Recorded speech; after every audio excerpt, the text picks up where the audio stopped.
baliktad. Natuma na sa balay guys. Whatever na mo rescue, baka yan, Bulalo Rio 1, please lang. Please pray for us.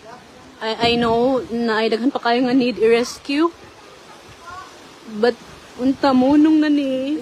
I think nasa mi other silingan nga wala pa nakakuan kay naamay nagsigiog. Singgit diri. Just help us pray. Standards talaga. I would say, I mean, I'm not an engineer, no? Pero makikita mo talaga na siguro hindi masyado pulido. Hindi pala na pulido pagkakawa. Matagal, hindi pa na yan matagal ha. Hindi pa yan matagal ha. Bago pa yan. I felt sorry for my neighbors kasi may mga bata, may mga yung elderly na yun, hindi ko talaga makalimutan when I say ito. Nanginginig siya. The only thing she said nga, dahil mamatay na ko dahil, meaning mamamatay na ako. No, I called her mama. No mama, you'll never die. Everything will be fine. Kasi nasa roof nga sila. So we have to pull them down. Yung isa nasa bahay lang siya inside the house. So we have to pull her out. Meron kaming isa doon na terminally ill. Yun ang first kong naalala. Nangdatnan siya ng rescue team. Palutang-lutang siya sa bed niya. Mayroon naman siyang kasama na caregiver. Then others na mayroong hindi na makalakad. Yung mga PWDs namin na hindi na makalakad. Devastating. First time po yung namin na-experience yung baha sir, kanong kalakas. Pag tungtong ng alas 4 ng umaga sir, doon na lumakas yung baha. Seconds lang yung gap sa tubig, napakalakas. Tumaas na talaga yung ragasa. Ragasa na talaga yung mga bahay namin sir. Tapos na-trap na kami. Pumunta na lang kami sa taas ng tangke para mabuhay. Tapos 2 oras kami doon. 2 oras doon sa tangke na humihingi ng tulong kasi wala talagang tao na kayang sagipin kami. Napakahirap sir. 2 oras yung anak ko sir na 10 months na babae sir, nagbabayulit na yung lips niya tsaka yung mga kamay niya. Nanghingi na lang ako ng tulong ni Mama Mary. Wash out na talaga sir, totally giba lahat. Sabi ko na lang sa sarili ko, dapat mabuhay yung anak ko, tas yung pamilya ko. Kasi wala na talaga eh. Napakataas na ng tubig. Na na lang ako, pagkasalba na yung asawa ko sir, tumulong na lang ako doon sa mga tao na natrap pa.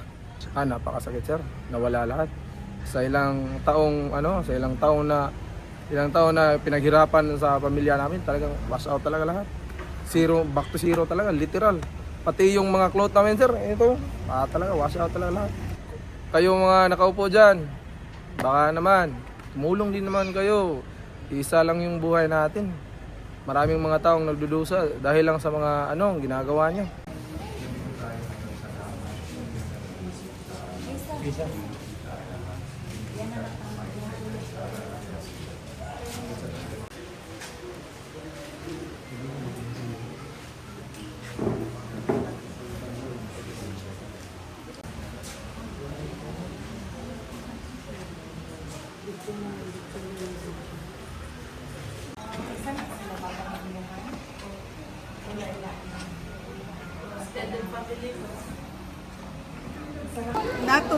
Natural na sumama yung loob, magka-trauma, magka-phobia, magalit ang mga tao.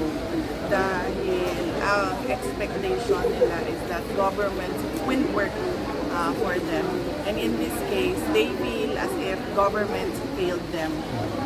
Kaya ganun kadami yung namatay at ganun kalaki yung damage. So understandable, naiintindihan natin yung nararamdaman ng mga tao. Sad, sir. Very sad. The moment na nalaman namin na madaming patay dito sa Cebu noong Bagyong Tino ay nadoble yung lungkot dahil kakagaling lang din namin dito noong Lindol sa Northern Cebu, at marami ding patay yung insidente na yon. Kaya doble yung lungkot at sama ng loob na kailangan dumaan sa ingon ani nga kasakit ang ato ang mga kaigsuunang Cebuano. Una talaga ang pagdarasal.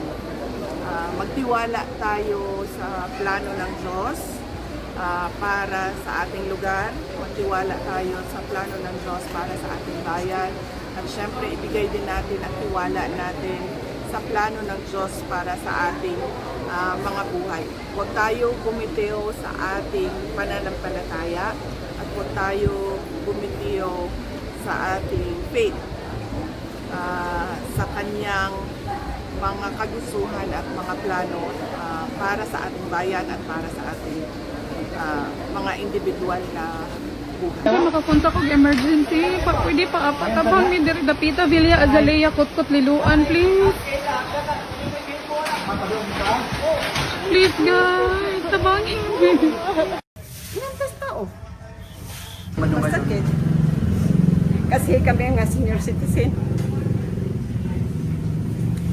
Oh, yung anak ko isa lang. So, wala kami magawa. Masakit lang. Kasi yung mga napundar mo, nawala. The 2025 flooding crisis in central Visayas, particularly in Cebu, resulted in severe human and economic losses. A total of 129 deaths were recorded, 96 in Cebu province and 33 in Cebu City.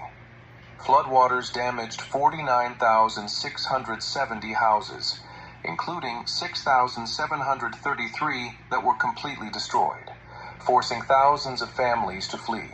Sanay na ako. Sanay na akong magkaroon ng bagyo, sanay na akong magkaroon ng baha, kasi bahain talaga tong lugar na to.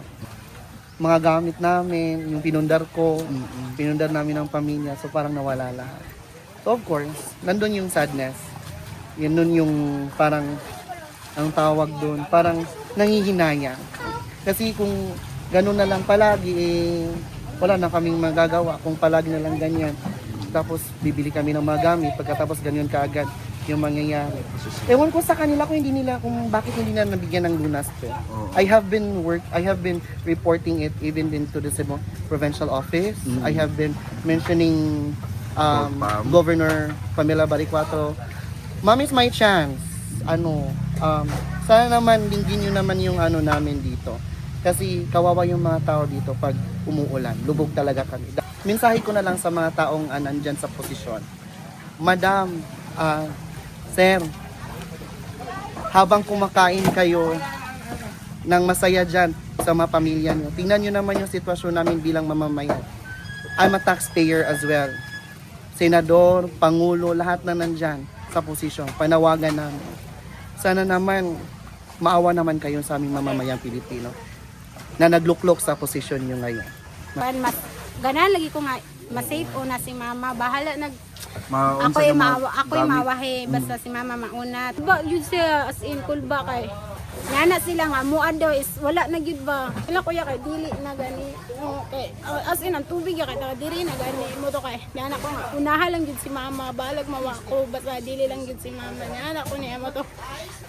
Thankful gyapon kami kay naa gani ang rescuer nitabang na kuon sir kanang Bang, ay kanang nakuan ko na sakitan like kanang ganing mo uli ka sa inyo kanang wala na kay ulian like inyong balay is wala na inanadas. O kanang kuan gyapon ko pasalamat gyapon ko sa Ginoo kay safe ko especially akong mama akong pamilya safe pero kuan lang nalang joy kanang kuwang gani nga muli ka nga wala na kay kuan balay. Bigit ining grabing kinaotay sa among tanaw ni kinahanglan siyang manubag sa tanaw na mo maoy tinuod gyud nga kun manubag ang top to bottom kinahanglan sila nga mo-resign sila aron maapil gyud sila sa klarong investigasyon ug dili makakabir up niining klarong investigasyon ug ma-prosecute sila gikan sa pag-file og kaso hangtod nga mapreso. Kawawa yung mga mahihirap. Maraming nabiktima. Yung masakit, nanghihinayang. Ba't nagkaganyan? Tigilan na yung mga tigilan na yung korupsyon. mahalin natin ang ating bayan. Maunong na ang korupsyon kay mauni nakaingon sa kagubot niya sa mga lugar nga tungod sa kadaghan sa mga nakalisod na ba niya gani doon pag-abot sa panahon sa kanang kalamidad wala na ginahimo. And we believe it is true. It is because of an unused budget, proper use of the budget na meron ang gobyerno. So talaga nasasaktan kami bilang mga Pilipino. Nasasaktan kami bilang taxpayer. Mga kapatid, mga Pilipino, hindi ito tungkol sa kulay na gusto natin sa politika. Ito ay tungkol sa mga kapatid natin na nangangailangan. No, ang fight natin against corruption it is our fight to support those who are in need of the service of the government. So, pag ang budget ng gobyerno nagagamit sa tama, talagang maraming mga nangangailangan ang makabenepisyo nito. Yung kapatid daw namin na humingi daw ng tulong sa kanila, kaso hindi nila matulungan kasi yung tubig mataas na, tas ang alon talaga, grabe. Na daw sa yung puno, sabi ng mga pinsan ko, sabi niya na kumapit ka, hawakan mo yung malaking puno, hindi na siya nakaabot doon. Naano na siya. Kaya yung pagkatapos nun, hinahanap namin talaga siya. Kaya pala hindi namin siya makita kasi naano pala siya ng lupa. Doon siya sa ilalim. Namatayan pa ko ng alam doon sa kapin na lang yung lahat kasi ganun talaga eh. Kailangan namin mag-move on at tanggapin.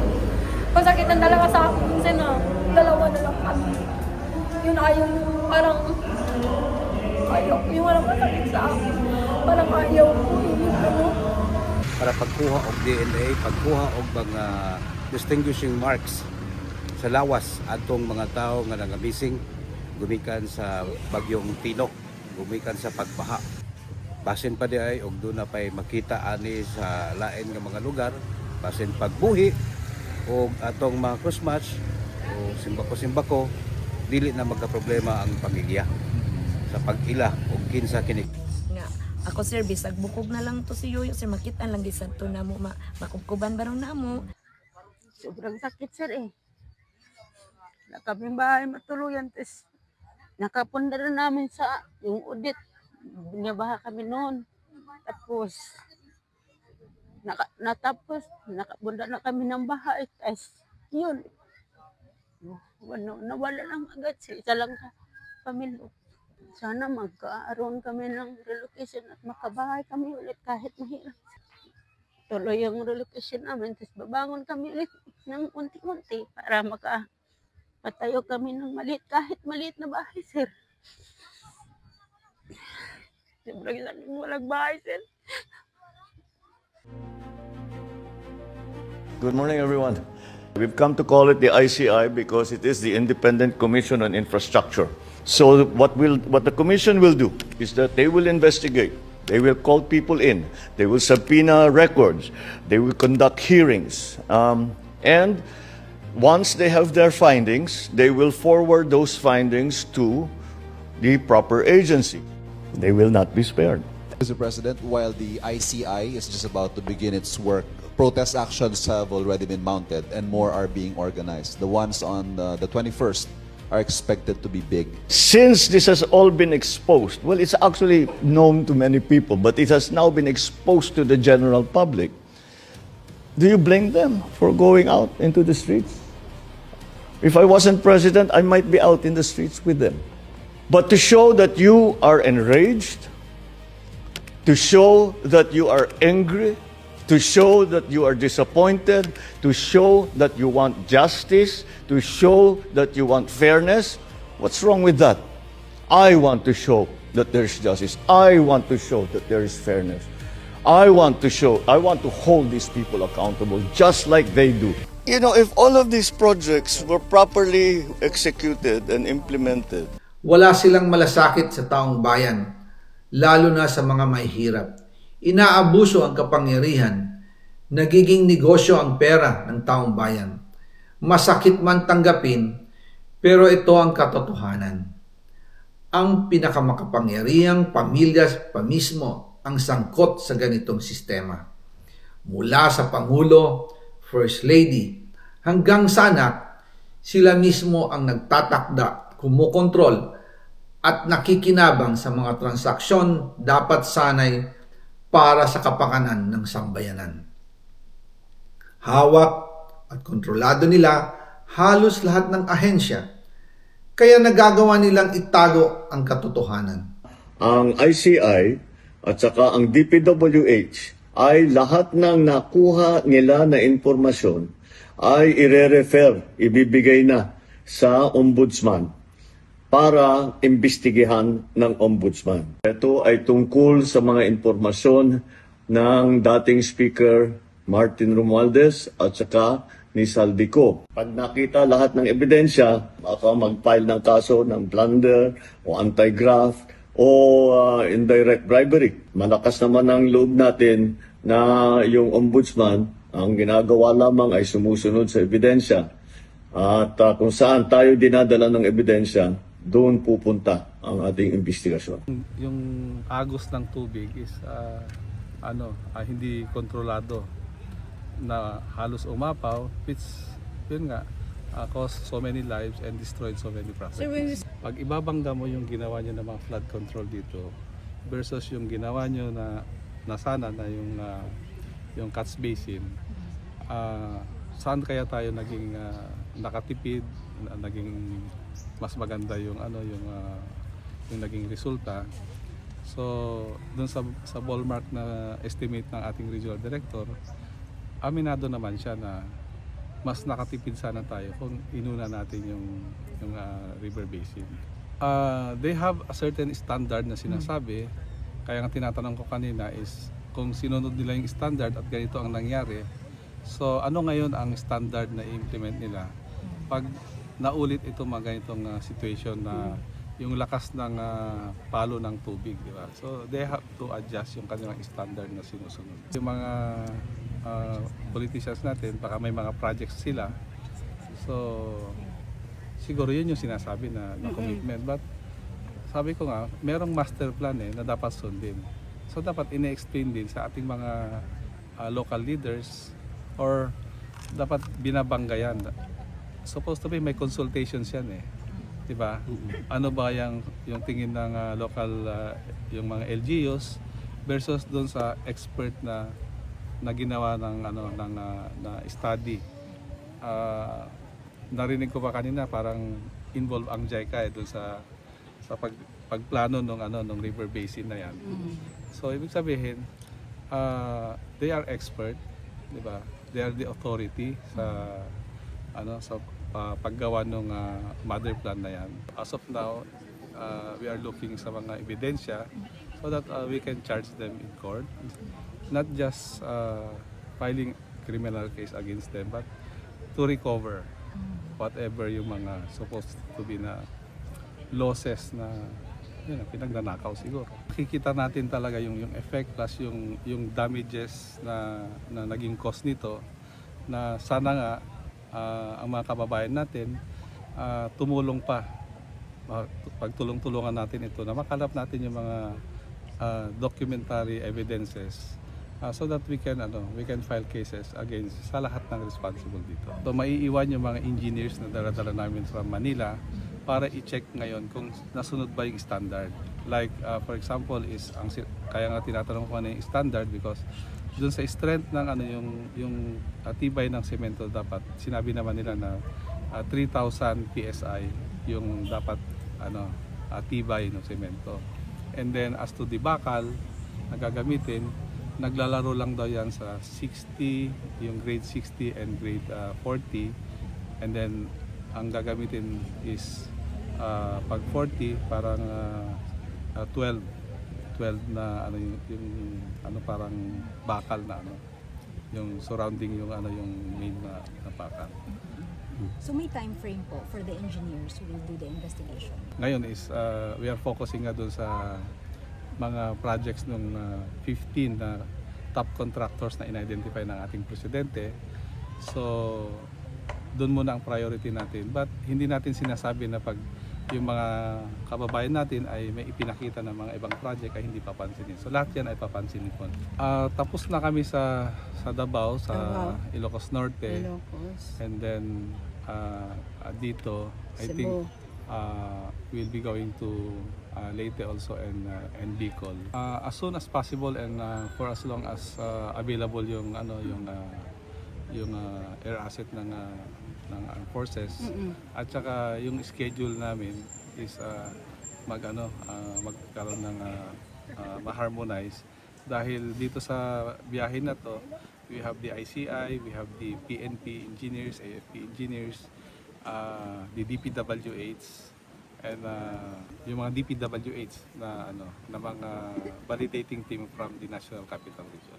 Ang hinihingi lang mo natin ay yun nga, support para magkalapaw tayo ng maraming ebidensya para mapadali po ang pagsasampa natin ng kaso sa lahat po ng mga responsible po dito, and at the same time to at least mais man lang yung konting pain because of the losses of so many lives po dito sa Cebu na talat siguro ng mga binisita natin puro badly damaged So meron namang mga apparently insured naman yung iba. So they are now trying to communicate with the respective insurance para makaklaim. Ang lang doon is tinatanong ko nga kanina kung kasama ba yung acts of God doon sa insurance. Otherwise, kung hindi kasama at hindi covered ng insurance, definitely ang magsha-shoulder ng repair is yung contractor. So, merong tayong nakita dito sa Liloan Compostela area na yung 149 million worth. Ang nakakuha ng kontrata doon ay si Alpha and Omega sa mga Diskaya na naman. Nakipag-joint venture yung isang contractista from Manila. Ang tinatanong natin kanina is bakit hindi nila sinunod yung mother plan. Meron na palang dating mother plan as early as 2017. Okay. Diba? And then they focus dun sa rebatement na sinasabi.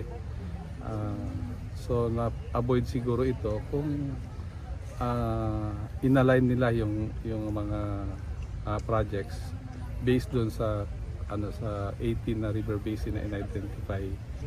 So na-mitigate sana yung lakas ng flow ng tubig. Hindi umapaw, hindi nag-cause ng maraming namatay. And at the same time, even yung mga kabahayan ng mga kababayan natin dito ay halos nawas out. Iba-iba yung design. So there's something wrong siguro na bakit ganon. Merong mother plan pero hindi sinusunod sa baba. Hindi mo na pwedeng tapusin lahat yung rebatement bago mo implement yung vertical na kung saan magkaroon ng cut spacing. Kasi kung after a certain portion na paggawa mo ng rebatement, ginawa mo na yung vertical, di sana naipon ang tubig doon so that yung release kasi pag naipon yung tubig. And gagawa kayo ng design, planning, design, and then costing, and then magre-request kayo. Ang nangyari kasi dito is bumaha ng pera sa laki. So nauna muna yung pera. So tinawag yung mga kontraktor at sinabi, mag-isip na kayo ng mga plano kung ano yung mga gusto nyong project. So yung mga kontraktor na yung gumawa ng design, yun na yung sinubmit. Sinabi, ito, ikaw 120 million 975, ikaw 120 million 610, ikaw 120 million 245. Iba-iba naman yung sitwasyon. Sa level ng implementation, hindi ba meron kayong prioritization din, di ba? At kasi may master plan. Yes, ano ma'am. bang uunahin dapat sa master plan? Di ba? Hindi yung, may master plan tayo, unahin muna natin ito, unahin natin ito. Di ba may urgency rin ng inuunahin natin to? May recommendation po nung gumawa ng master plan po. Meron kasing mga specific component na klase ng project na sa loob ng master plan. Kung yun nga po, yung in-explain natin, on the master plan na initiated ng 2017, yung priority proposal at that time nandoon is for a specific area lang po, kunwari Talisay po, yung Mananga. Nandoon po ay revetment structures at saka drainage mains. Tapos secondary po yung dam, and susunod retention basins. Pero dun sa going back dun sa sinabi ni General Asurin na master plan, Di ba naka-specify na rin doon kung ano yung dapat mauna? Yun po. Nasunod ba yon yung sinabi Yes niya, po. revetment? Doon sa master plan Nandun talaga po sinabi yun. niya, revetment Nandoon talaga. po sa master plan po kasi naka-align po yun, sir. Pero RD, common sense eh.